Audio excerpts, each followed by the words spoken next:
Hi guys, welcome or welcome back. If you are new here, click the subscribe button. Also, if you are new here, hi, hello, my name is Kayla, and today I'm going to be doing my second baby's birth story. If you didn't see, I just told my first baby's birth story just a few days ago, so if you want to go over there and click on that video first and then come back, definitely do that. But today is going to be baby number two's birth story. So the original video I actually had to take down and private it because I have my son in it and I don't show my kids anymore, but I still want my birth story to be public. So that is what I'm doing here today. So let's jump right into it. So this kind of all starts around 34 weeks. I had prodromal labor, which is essentially stop and start labor.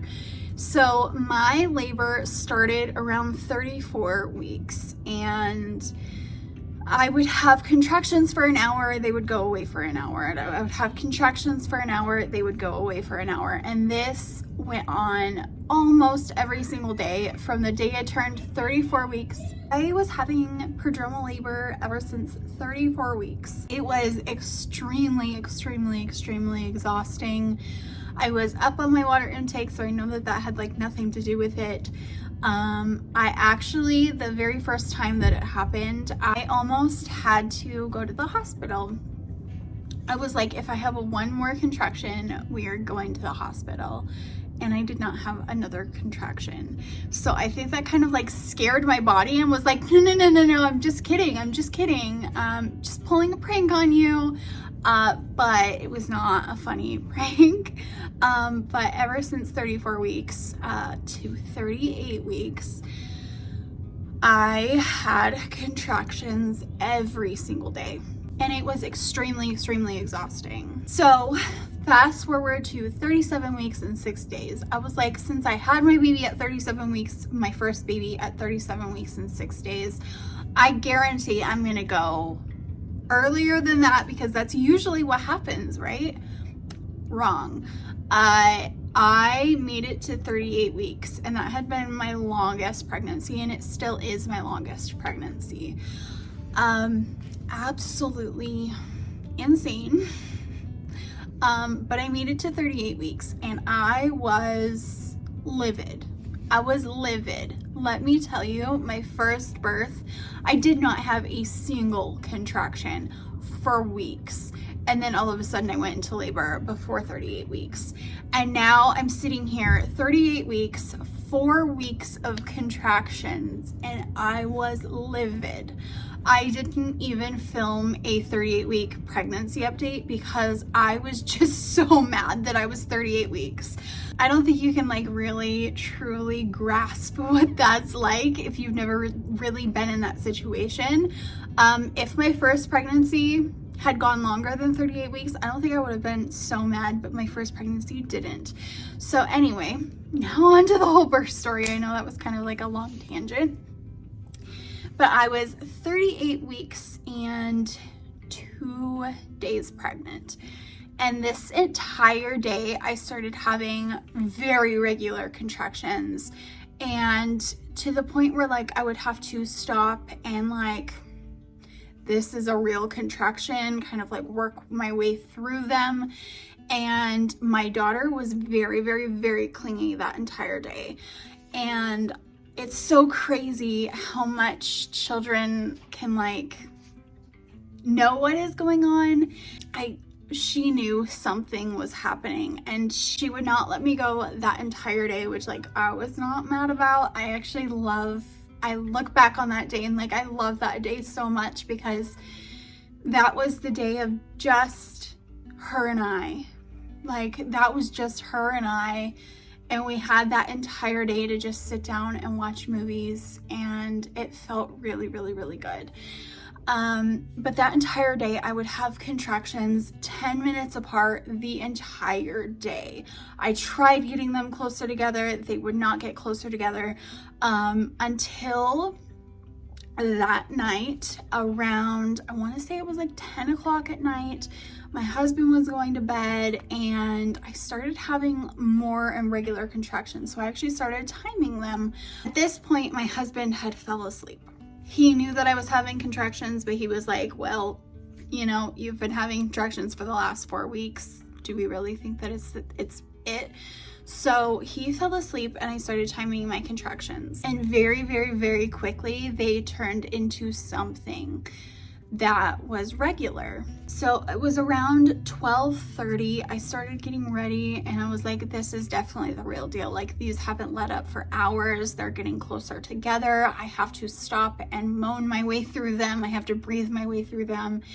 And I was like, this is definitely the real deal. So I had decided to get up and get ready. And I actually did my makeup and I did my hair, and that made me feel so good. The entire pregnancy, I did not feel good.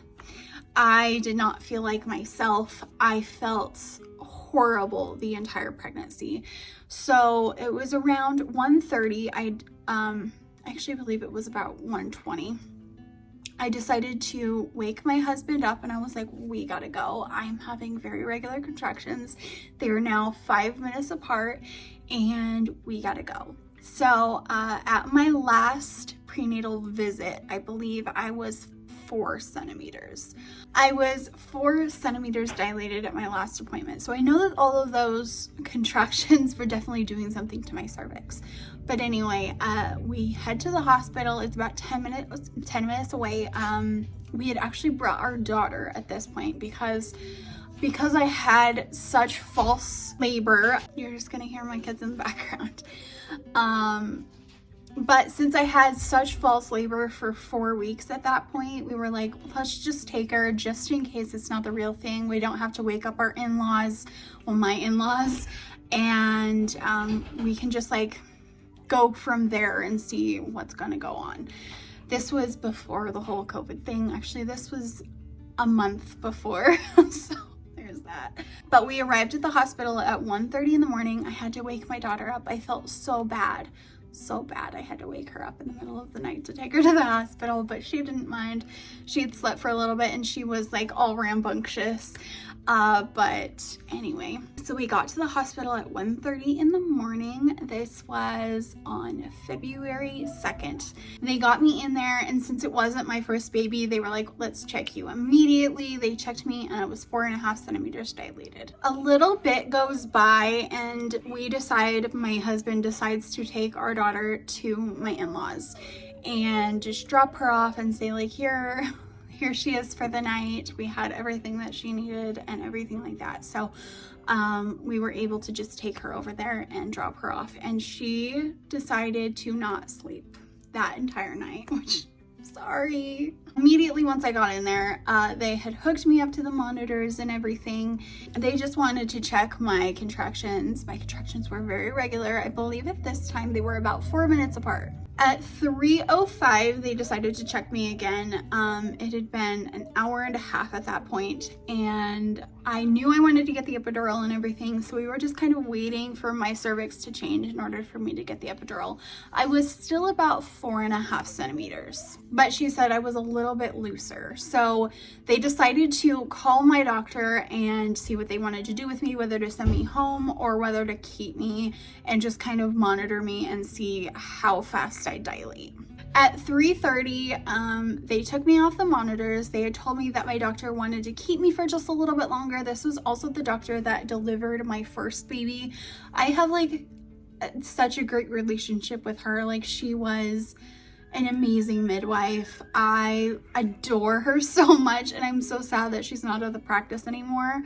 They decided to take me off of the monitors. They were going to keep me for just a little bit longer and see if I dilate. This time I decided to get into the bath. The contractions were kind of amping up. They were getting very, very, very strong, and I was kind of in a lot of pain. I think I had only spent about 10 to 15 minutes in the bath at this point, and I was like, these contractions are just way too strong. I need some medication. So I got out of the bath and I called the nurse in and I was like, hey, I just want to let you know, like, these contractions are getting very, very, very strong. Can I get some medicine for this? And she was like, oh, let me check you again. So they checked me and I was 5 centimeters dilated. So this is now at 4 o'clock and they checked me. I was 5 centimeters dilated. I was fully admitted at this point, which meant that my contractions were doing something. They were seeing change, and so that is the time that I asked for the epidural. At 4:20 in the morning, I got my IV. They started me on a bag of fluids for the epidural. At 5 o'clock, I got my epidural. We had no complications with the epidural at all. It was really, really good. After about 10 minutes, I was completely numb, which such a relief. Right after I got my epidural, they put a catheter in me. Obviously, gotta have a catheter when you have an epidural. And let me just say, once I get the catheter out, it is very, very, very hard to pee. It burns. It burns.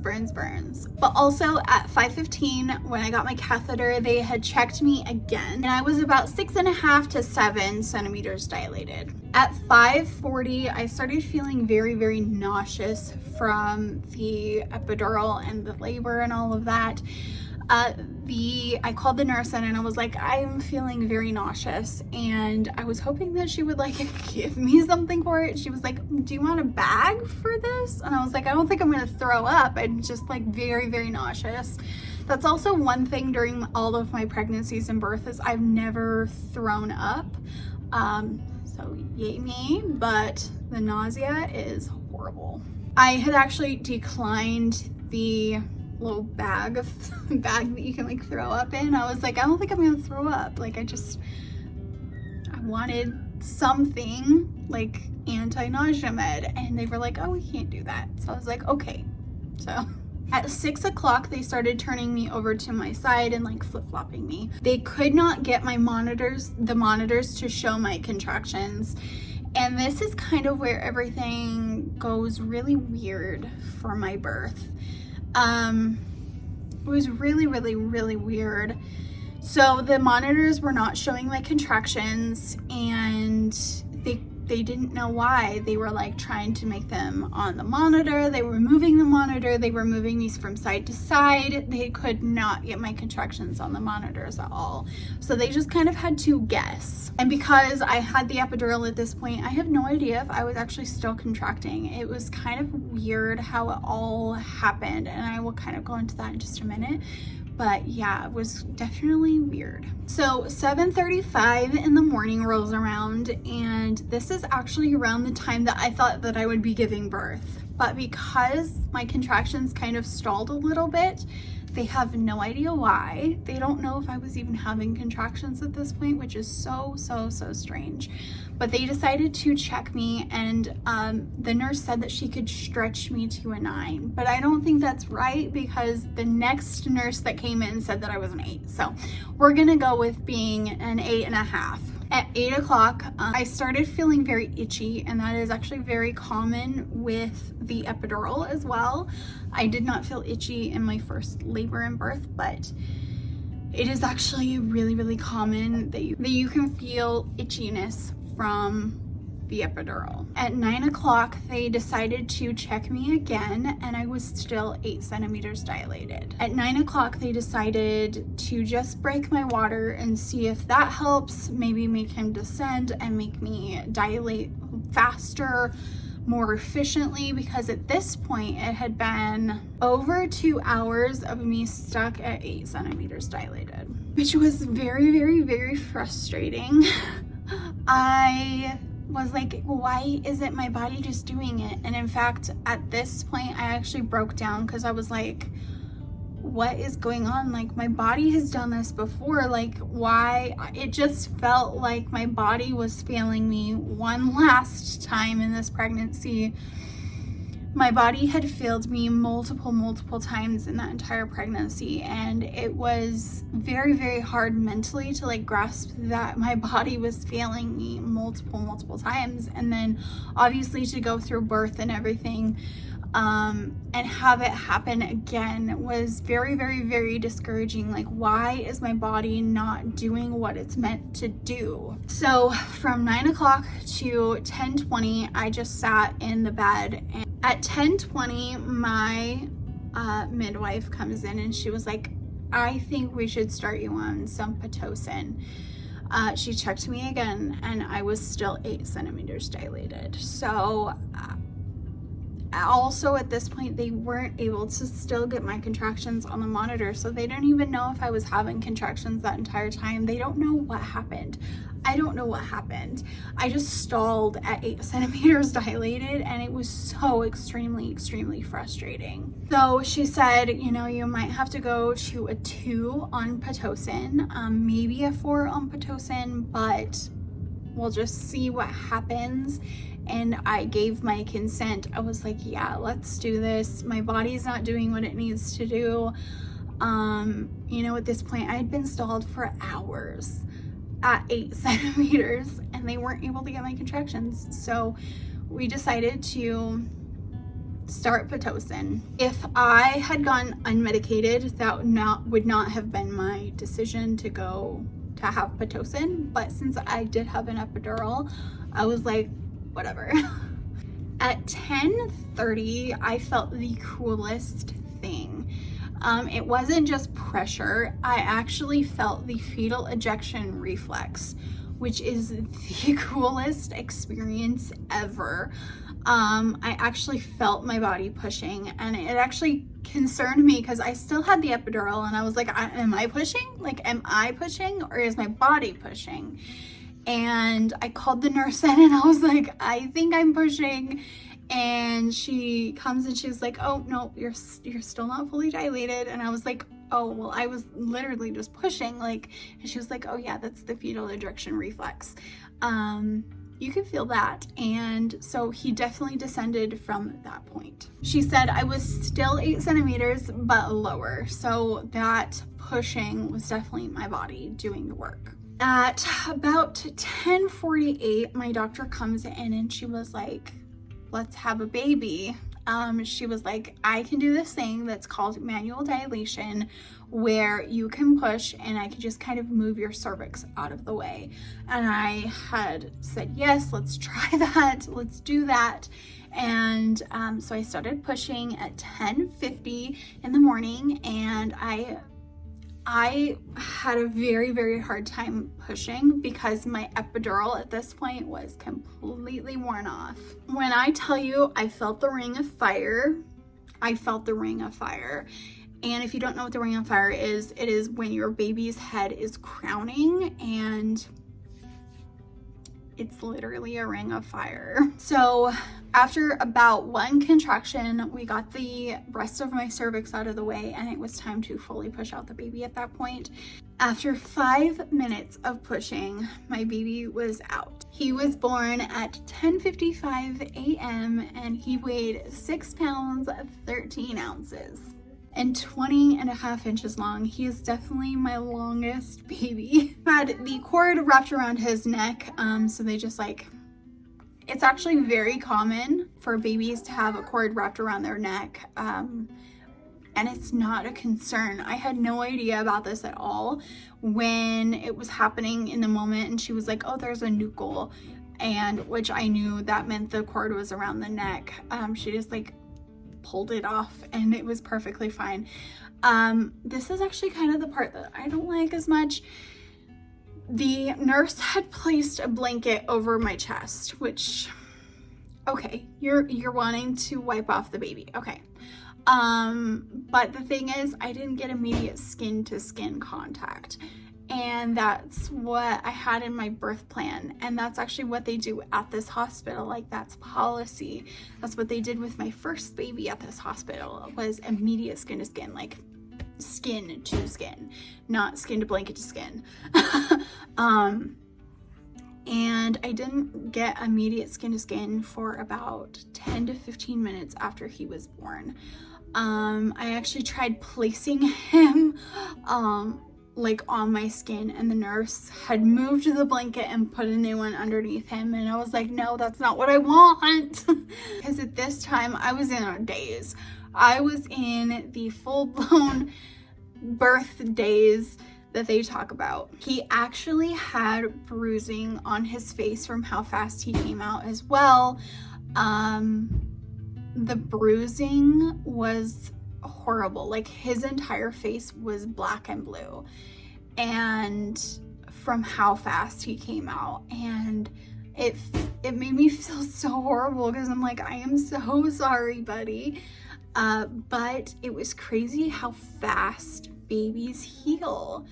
Within the first 24 hours, all of the bruising was gone on his face, which was phenomenal.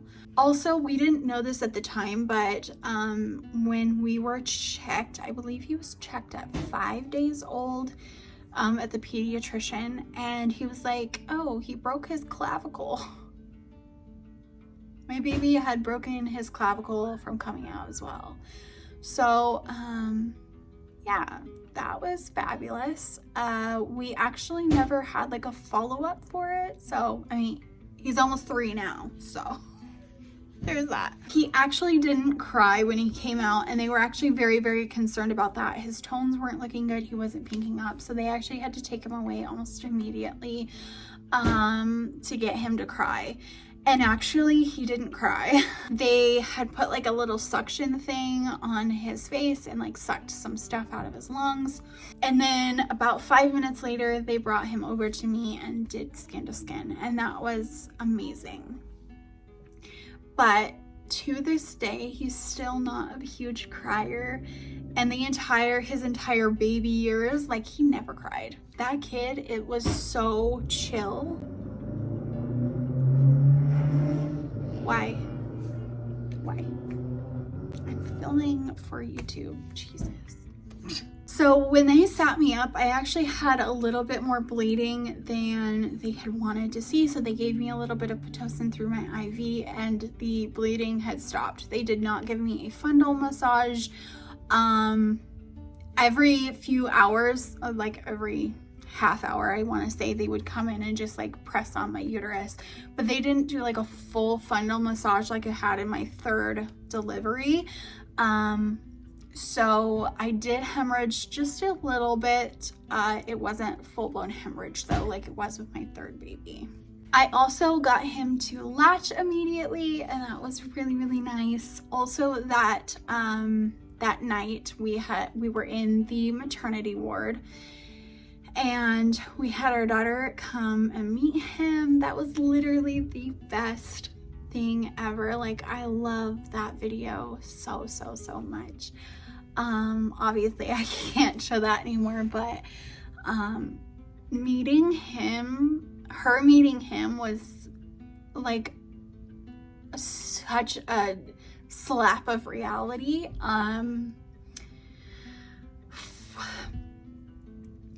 When she came in, I realized how big she was, and that is such a mind fuck. It truly is.